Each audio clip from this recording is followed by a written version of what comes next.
Hi, I'm David. And I'm Adam, and we're from Braindead Studios, the makers of the cult classic award-winning documentary Helpless, A Brief History of Survival Horror in Video Games. What awards? I didn't get any awards. The award for Best Actor, Best Supporting Actor, Best Screenplay, and Best Picture. You know, those awards.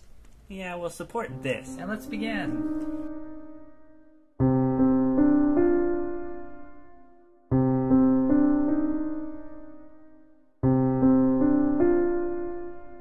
So Adam, do you play video games? Only the violent ones. And you're going to love Manhunt, which during its release attracted a lot of controversy for its brutal muttering and even got an AO rating. This rating means the game is for adults only. Like porn. And for games, an AO rating is the kiss of death because most retailers won't sell them. So why did the game get no AO ratings? Well, I'll show you.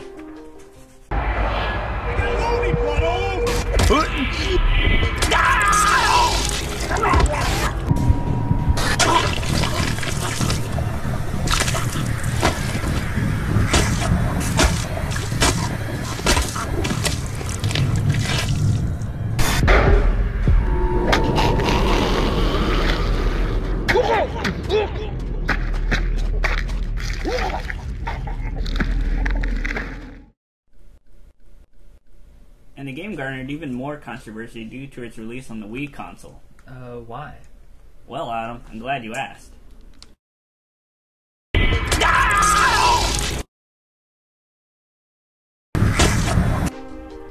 Wow.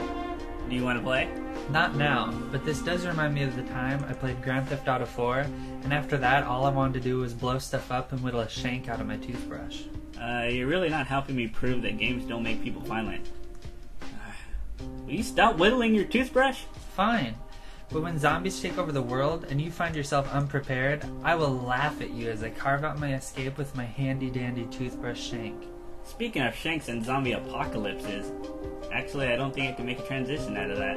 Okay, how about blue lesbian aliens? Much better. We're going to sidetrack from horror for a minute and talk about just that. In a game called Mass Effect, the game had a love scene between two women, one of which was a blue alien. Seeing a story, Fox News gathered a group of experts to discuss the game on TV. They said the game showed full digital nudity and sex, and that the game was targeted to minors. What the experts failed to discuss was the truth, that there is no frontal nudity in the game, and in fact all the nudity that is shown is abstract side views. Oh, it sounds like you studied this game very closely.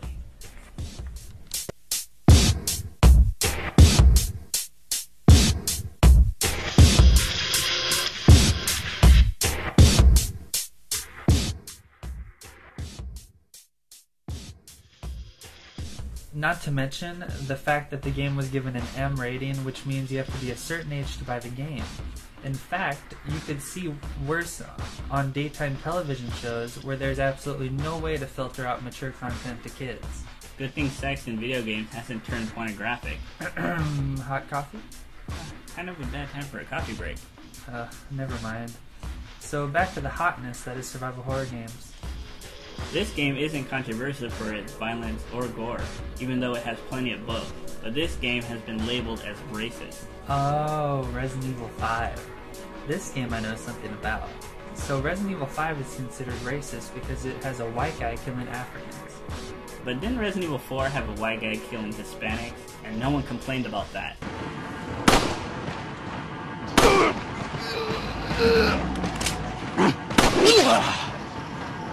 True. So what happened next? Capcom decided to add a few white guys to the zombie mix and bring in a supporting character that looks like Jill Valentine dipped in tea.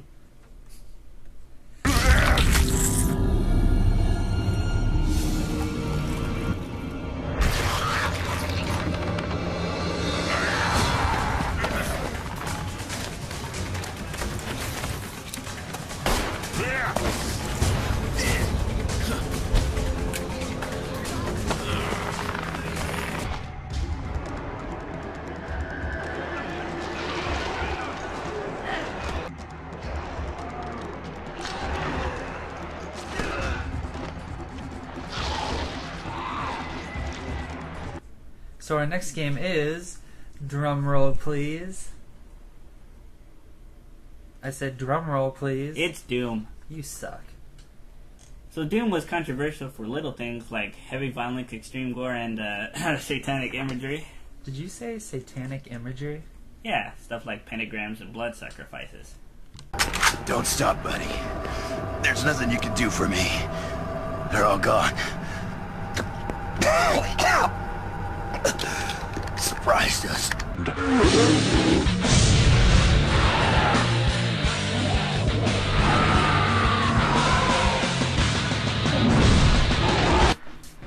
Back in 1993, when Doom was released, many people considered video games a kid's hobby and a waste of time, and unfortunately that idea still persists today.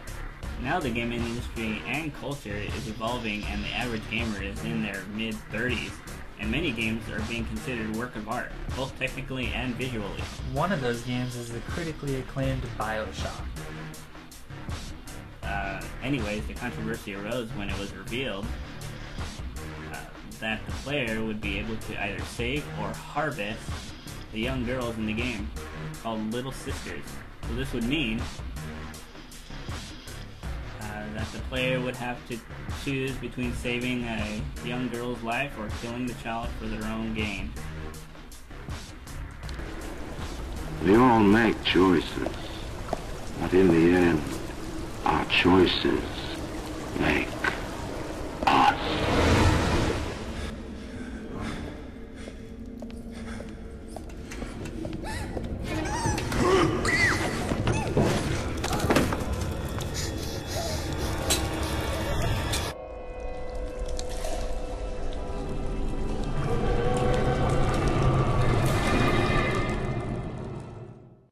That's all for now. We hope you've learned that video games are more than violent getaways for kids, and that games are creative works of art and continue to innovate and entertain men and women of all ages, races, and backgrounds. Thanks for listening.